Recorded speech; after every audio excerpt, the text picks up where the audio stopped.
Thank you for spending some time today with the End Brain Cancer Initiative and to tell your story. Both of you have a story. And because in telling that story, you also help so much. You help provide hope to others, but you also provide education and awareness and outreach to others as well, which is so important. I'm glad that you have that personality where you want to share. I'm Kathryn Kay. We've been married 19 years, and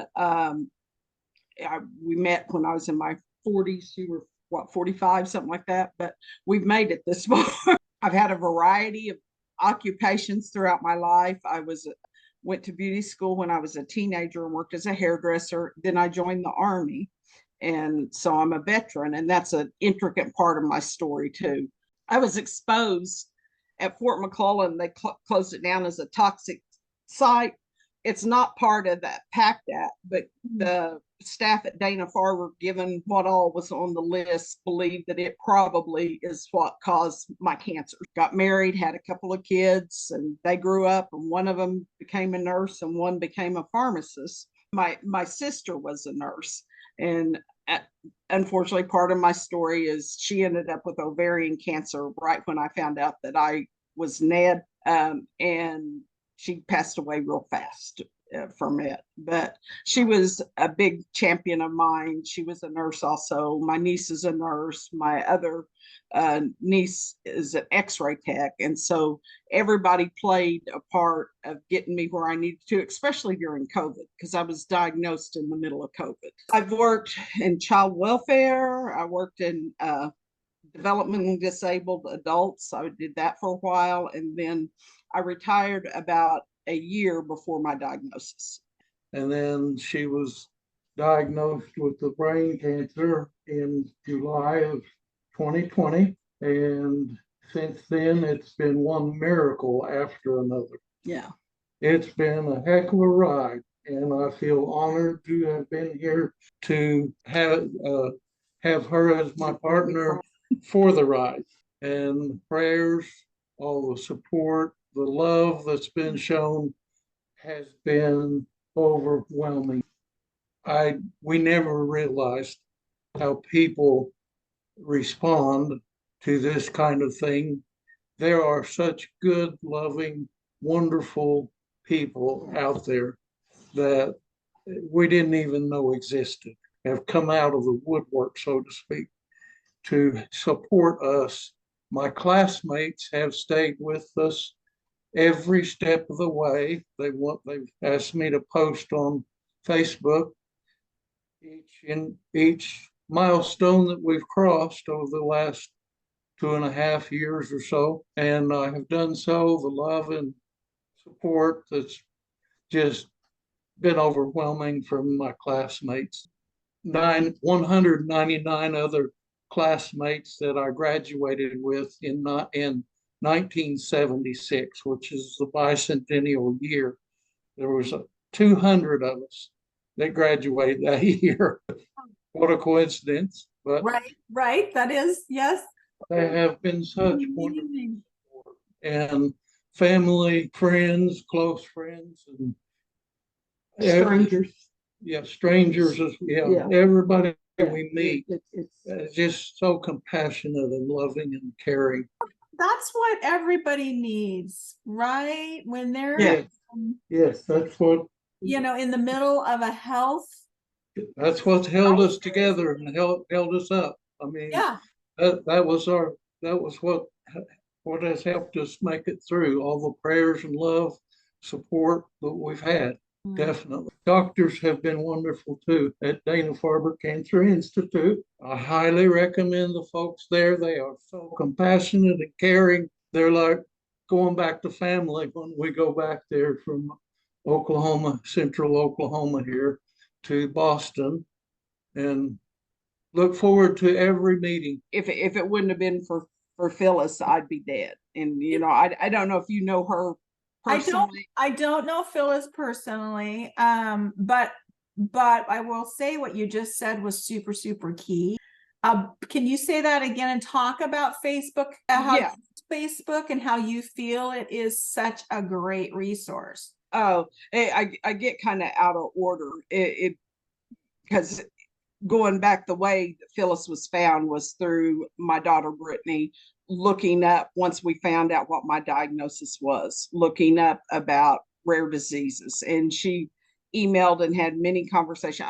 And I'll butcher Phyllis's name. I think her last name's Tycho. Do you know how to pronounce it? I It's don't like, know, Tico, Taco, yeah, something like yeah. that. But I just know her as Phyllis, and she's a survivor of I'll get my acronyms mixed up again. Primary central nervous system lymphoma, and she got traditional methotrexate treatment, and she advised my daughter early on that I should get a second opinion. When I turned 61, I started getting headache. I already had a long history of migraine headaches, but they were more intense, and I was having trouble controlling my blood pressure. And all my appointments with my primary care, I got health care through the VA system as a veteran. And all my primary care were doing tele visits. So you couldn't come in and see them and stuff. And I remember, I guess the weekend before I was diagnosed, my daughter and all of us gathered together, and we were having a party at her house playing this game. And on the way over there, I can remember I yelled at him so much. I can't even remember what I was so angry about, but even made him cry. And my girls were going, Mom, what's going on? And I couldn't explain. Now I know what it was. It was the tumor.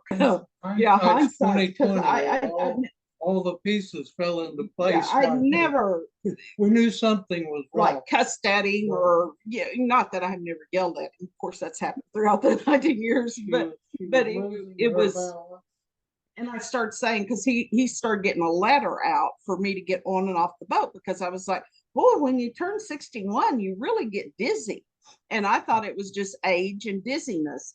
And then my daughter, at that party, she goes, Mom, I think you're having mini strokes. I think you're having little strokes, and you need to go to the ER and get a CAT scan. Well, everybody was so afraid of COVID that my niece that works at one of the major hospitals in Oklahoma City said, you need to go to this rural hospital because there's no patients there, and they'll get you in and out, and you won't be at risk of catching COVID. And so we went there. She gave me a shot for my migraine, didn't do a CT scan, and sent me home. My daughter found out that they didn't do a CT scan and was livid and called back up there. So the next day I went back up, same doctor came in the room very upset to tell me that she was just trying to save me my copay, that I had a long history of retractable migraines, and it didn't justify going ahead and doing the brain scan.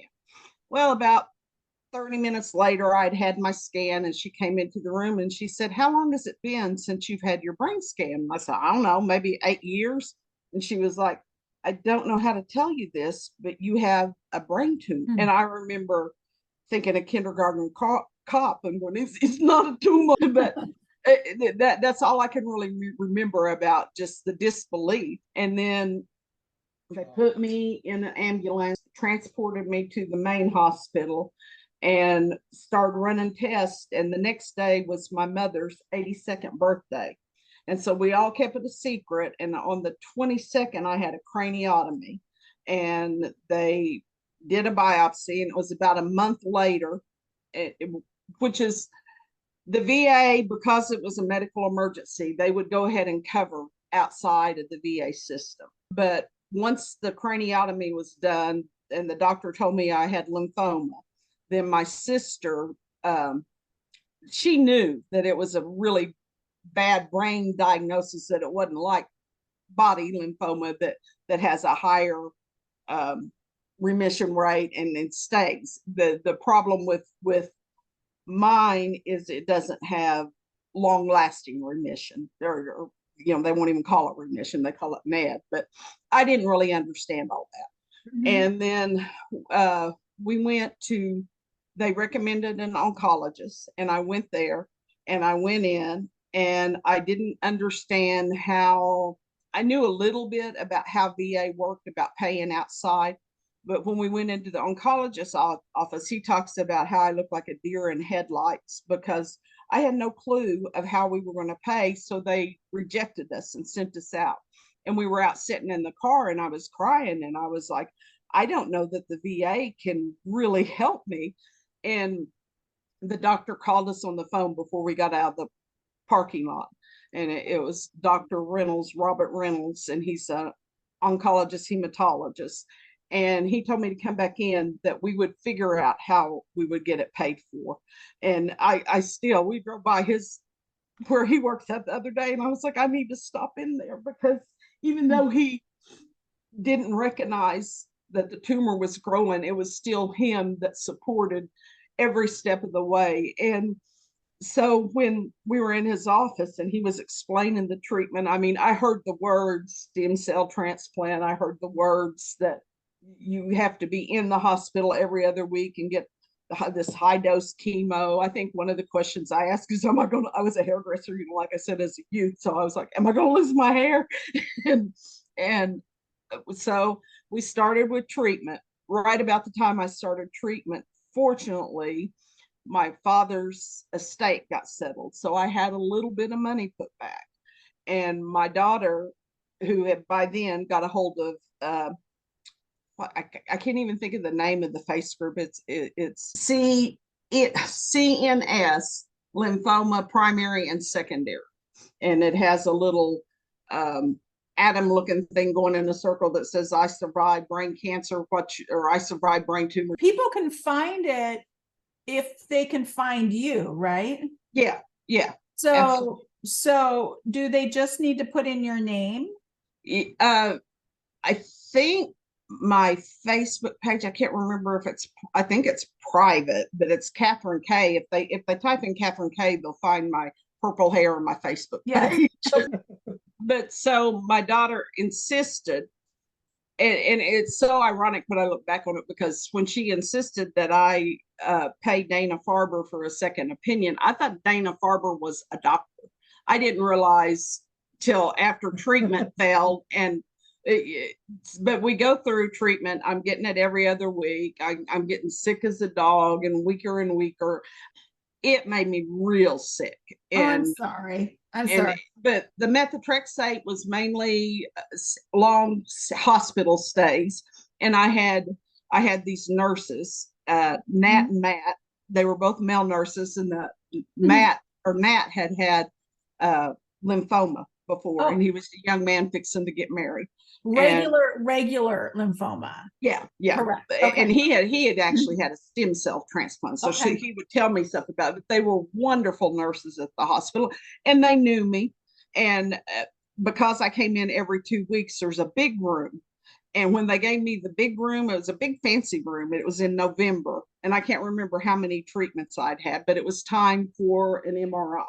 Okay. And I said, did y'all give me the big room because you got bad news? Is this like Make-A-Wish or something? And I was kind of making a joke out of it. And then the doctor came in and told me that all that showed up on the MRI was scar tissue from the craniotomy. Then my daughter calls and she's bawling her head off. And I go, why are you crying? And she's like, Mom, your cancer's back. It's not working. And I was like, no, Dr. Reynolds was in here.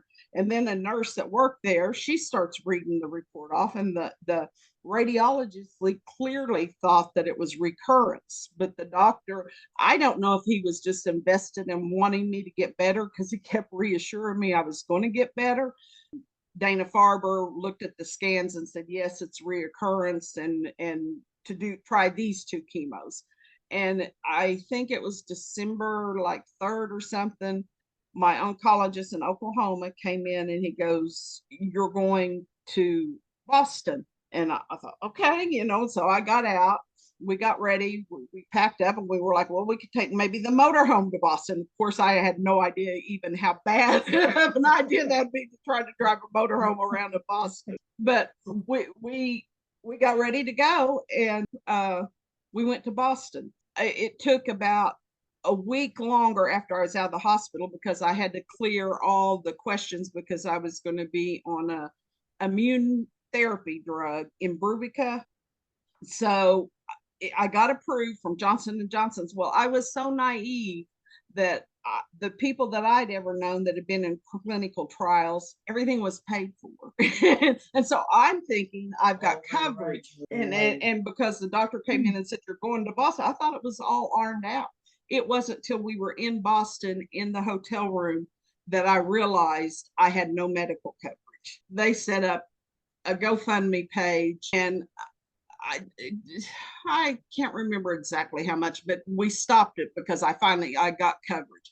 I didn't have time left. My tumor was growing, and there was no time to spare. And that's the scariest thing about having something that grows rapidly, is you don't have time to get health insurance. You don't have time to apply, so you're really in a pickle if you don't know how to go about it. And I've been told by neurologists at VA that it wouldn't be approved. And I think it's really unfair that because I knew somebody that knew somebody that knew the right way, that I got it where other veterans don't. And they need to know they just need to keep fighting. It's not right. If I understand correctly, your doctor referred you, correct? Yeah, Okay.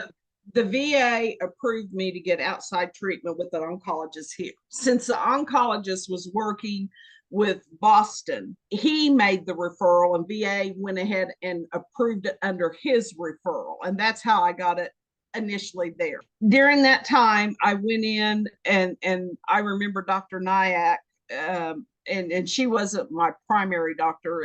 I had Dr. Chquecki, but they worked close together. And Dr. Nyack came in my room, and I remember I still had all the wires on my head. And she said, well, you have antibiotic resistant Campylobacter. And I said, well, what about the trial? And she said, you can no longer be in the trial. And I remember just tearing up thinking, what am I going to do now? Because I was already losing my ability to talk correctly. I was losing my ability to utilize the right half of my body. And I remember her looking at me and saying, don't worry, I've got lots of tricks up my sleeve. Oh. And I mean, that just, I don't know if she'll ever remember saying it, but it stuck with me. Ray had moved in.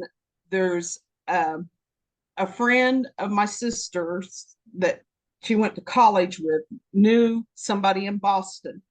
They gave us their $3.5 million house that's on Lake Crystal to stay in. I've never even met them. I've still not met them. They gave Ray the code to their door, and he wouldn't take any money from us, and just gave us their house to stay in. San Diego for this winter. Yeah, they have two homes, but that helped us tremendously. Generous people. That is so amazing and wonderful. And I remember when then I started getting, in February, I started getting retested for another trial. And they gave me, and it was for CAR T, which my sister and my daughter had always wanted me to get that anyway, if it was ever an option, because they had read about it. I had had targeted radiation, and I had 5 treatments. And after the 3rd treatment of targeted radiation, I woke up, I couldn't talk. I would try to talk. I knew what I wanted to say, but the words wouldn't come out right. And I might be trying to say, I'd be frustrated trying to yell at him. And I might be saying yellow shirt when I really wanted to buy the food, And I asked at Dana-Farber, I remember asking, am I going to be like this forever? And they couldn't tell me. And I remember how scary it was, thinking that I wasn't going to be able to use my right side, or I wasn't going to be able to talk again. And talking's important to me. I hadn't noticed, but quite the talker. But anyway, so I woke up after the 3rd day of targeted radiation at 4:30 in the morning. I had this strange dream that involved my father and stuff. And I woke up and I woke him up and I said, Ray, I think I can talk again. He said, you are talking. And then he had me singing songs. He went down and made us food. We had a picnic and celebrate. Then they didn't know whether I was going to be approved or not, because it was a new clinical trial. So I had to go through and try to get VA to approve it again. And then they made me not only get it approved in Oklahoma, but I had to get it approved by Boston VA. And Boston, Jamaican Plain VA, they approved it, even though it was a clinical trial. They approved, they knew I was going to die. I mean, there was no question of what was facing me. Do you know what the name of that clinical trial is? Yeah, it was CAR T for. Oh, it's that CAR T one. Okay. And every day that goes by that you're waiting to get tested, your anxiety increases. But the targeted radiation did stay off a lot of symptoms. I did get stronger and better before I eventually went in for CAR T, but it got approved by everybody. And then I went in May 26th of 2021 and had CAR T. And I was in the hospital about a month. And by then we had to move out of their house because they were coming back home, and we moved into a hotel room. And one of my favorite pictures is Ray was pushing me because I didn't have the strength. We had to stay there a month after I got out, and I didn't have the strength to get up and walk, and he pushed me in on a cart. And there's a picture of me sitting on a cart with a ball. So I took one this time. This time when we went back, we went to the same hotel, and that's how I let my friends and family know this. The last time that I went to Boston that I was okay. I had him hold the sign up that said Ned, and him right on the cart and me pushing. So that's funny. So I want to know, how are you feeling today? Oh, I have never been as happy and joyful and free and content in my entire life as what I am right now. I have had the best, even though the experience all sounds nightmarish, but being able to live. And then, like I said, August 16th of 2021 was the first time I was Ned. And Ned again is no evidence of disease. Right. And so it was my first time. We went on a trip to Florida with my grandkids and my older daughter. And that's when I found out my sister had cancer. And she had, it's a segue, but it's still interrelated to cancer and cancer treatment. She had breast cancer when she was 45. And she was 64 when she got diagnosed with the ovarian cancer. But her doctor had told her 5 years ago, you have a spot on your ovaries, but I'm 95% sure it's nothing. She was a workaholic, didn't take off work, didn't get the hysterectomy. That 5%, the doctor was wrong. It was mucoid ovarian cancer. I tried to get her to go. We tried to set up and get her to go, like she did for me, to MD Anderson because they had clinical trials. And that's the first thing I tell anybody that's listening. I don't care. I just told my best friend her daughter has skin cancer, and they didn't cut it all out yet, and she's going to a dermatologist. I said, the first thing you need to do, Cheryl, is find out if there's an oncologist that does dermatology and get a second opinion, have a backup plan. If my daughter wouldn't have insisted that I paid out that money out of pocket to get Dana-Farber, the doctor here thought it was scar tissue. Yeah, I mean, things had to happen the way they happened for me to be alive. And the takeaway, the guy that got us the house to stay in, he was having routine back surgery while my sister was in the hospital for her ovarian cancer. Talking to him on the phone, he goes, I gotta go. He threw a clot and died. He was diabetic and routine back surgery and died. And I said, and I look at the people, and there's two women that have had CAR T that we all kind of got. Actually, there's four of us. Two of us are still okay. One of them ended up on another clinical trial, and she's all right. She just got married. She's a wonderful person too in Kansas. And another one unfortunately died. Oh man. So yeah, I appreciate what you said about a couple of things, right? Get yourself the second opinion. I'm going to say get yourself a second, third, and fourth opinion. Find out the best place to go for your type of cancer. See that? Because all we'd heard of in Oklahoma was MD Anderson. Right. That's not one of the gurus. So I know every place pretty much now that if somebody had this type of cancer, where I would tell them to go or what. Exactly. Yes. Go to the specialist for your type of cancer. Huge. And the other piece about clinical trials, I know you know this, but oftentimes that it's like it's a dirty word, right? But it's not. And it's clinical trials based on the scientific evidence, right? They can help patients. They can't help everybody. They can't help all patients, but there's some kind of scientific evidence based on your disease, your type of cancer, your whatever, where the thought process is this particular clinical trial can benefit you. And so I always refer to that as part of your toolbox, your treatment toolbox, right? Yeah. So, I mean, I can't say enough about clinical trials, especially in rare disease. Well, yeah, and even now, the girl that had her treatment after me, that it's like I said, she's a PT. She lost her job. Well, she ended up moving. She's able to go back for work. She just got married 2 weeks ago, and she's young. She was only like 30 something, have it. But even though CAR T failed, she went right into another clinical trial, and it's working for her. Exactly. And look at that. Look at that. I mean, look at you. And look at her. I mean, you talked about hope earlier, right? Yeah. There's well, and that's even now when you say, how am I doing now? There's a lot of things that's been a long journey. Our house flooded while we were at the lake right before I got diagnosed. So all the carpet, everything got ripped up and out.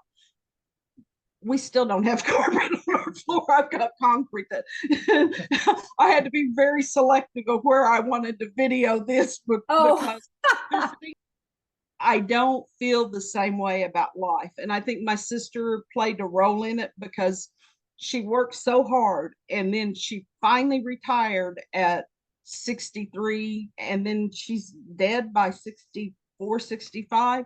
I mean, it's been 2 years this February since she passed, but she denied herself so much of her life trying to work hard and trying to always be responsible. And sometimes, and I'm not saying you should be irresponsible, but I learned to enjoy life. If I'm hurting and I'm laying in bed watching YouTube videos on things that scare me about the world we live in today, but I feel joy. I want every one of my days to be the best day I ever had. And me and my daughter went to New York City on one of my trips to Boston, and I was like, this is the best day ever. And I want to get it tattooed on my arm, because if you're breathing, it is your best day ever. I mean, you realize the value, even during the sick times, the value of what it did to us.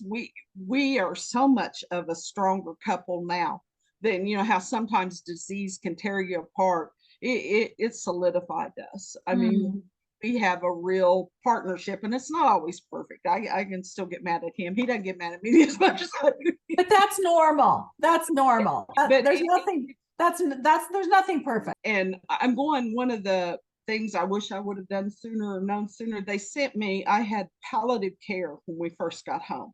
And I didn't understand. I thought I was going to live. Why are you doing palliative care? And then I understand palliative care is not about death and dying as much as about making you comfortable. Please say that again. Please say that again. Palliative care isn't as much about death and dying as making you comfortable. And so, right. Kathryn and Ray, I just want to say thank you so much for spending some time with the End Brain Cancer Initiative today and truly educating a bunch of people. You will be educating so many people by sharing your story and your knowledge and your experience. We want to make sure you're happy with it. I want to be accessible. So is there a way that you can make a link or something where people can reach me, or add my email address or something? Because I'm more than happy to talk to. Thank you. Can you tell us your email address right now? Yeah, it's KJKAY41759@gmail.com. Yeah.